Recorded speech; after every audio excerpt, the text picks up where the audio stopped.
اس قصے میں ایک سوال یہ ذہن میں پیدا ہوتا ہے کہ جب سیدنا آدم علیہ السلام کو ابلیس نے سجدہ نہ کیا تو اللہ تعالیٰ نے اسے مردود بنا کر جنت سے نکال دیا۔ پھر وہ سیدنا آدم علیہ السلام کو اس درخت کے قریب کس طرح لے گیا جبکہ وہ جنت سے باہر ہو چکا تھا؟ قرآن کریم میں اس بارے میں یہ الفاظ آئے ہیں، پھر شیطان نے ان کے دلوں میں وسوسہ ڈالا۔ یہ وسوسہ اس نے کیسے ڈالا جبکہ وہ جنت سے نکالا جا چکا تھا؟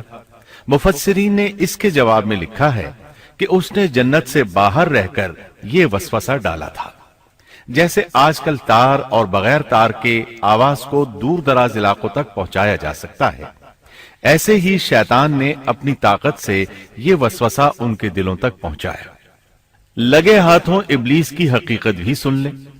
ابلیس کے لفظی معنی انتہائی مایوس کے ہیں۔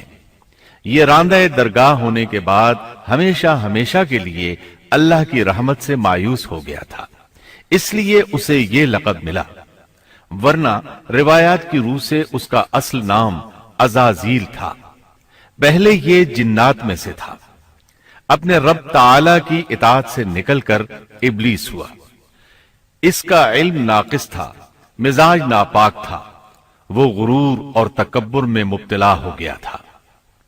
یہاں یہ بات بھی ذہن نشین کر لیں کہ انبیاء خطا اور گناہ سے پاک ہوتے ہیں، ان پر اللہ تعالی کی مستقل حفاظت اور نگرانی قائم رہتی ہے۔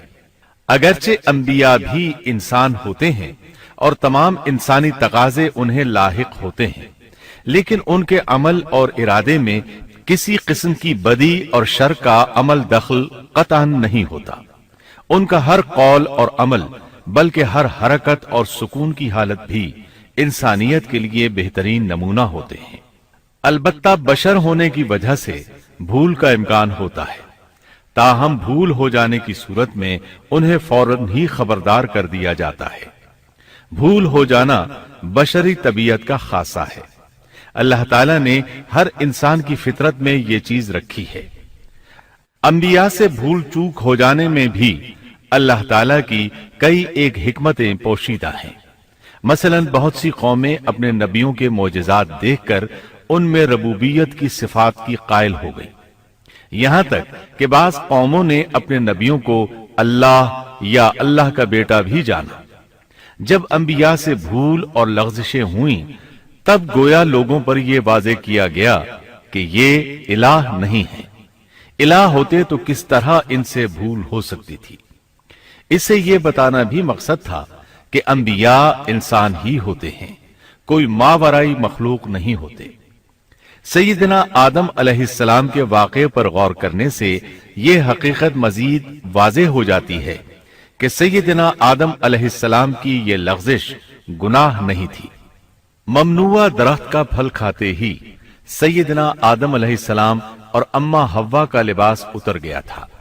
اس لباس کے بارے میں مفسرین نے لکھا ہے کہ وہ لباس دراصل نور کا تھا، یعنی وہ جنت کا خاص لباس تھا جو صرف اسی عالم میں پہنا جا سکتا ہے۔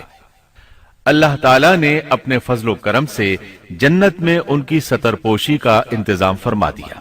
اللہ کا حکم ہوا، جنت سے اتر جاؤ، تم آپس میں ایک دوسرے کے دشمن ہوگے اور تمہارے واسطے زمین میں رہنے کی جگہ ہے اور ایک وقت تک نفع حاصل کرنا ہے۔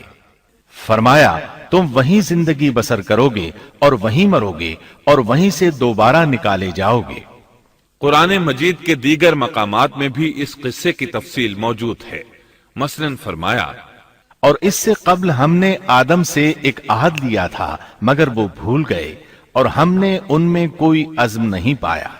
اللہ تعالیٰ فرماتے ہیں، اور جب ہم نے فرشتوں سے کہا آدم کو سجدہ کرو تو ابلیس کے سوا سب نے سجدہ کیا، اس نے صاف انکار کر دیا تو ہم نے کہا اے آدم یہ تیرا اور تیری بیوی کا دشمن ہے، خیال رکھنا ایسا نہ ہو وہ تم دونوں کو جنت سے نکلوا دے اور تو مصیبت میں پڑ جائے۔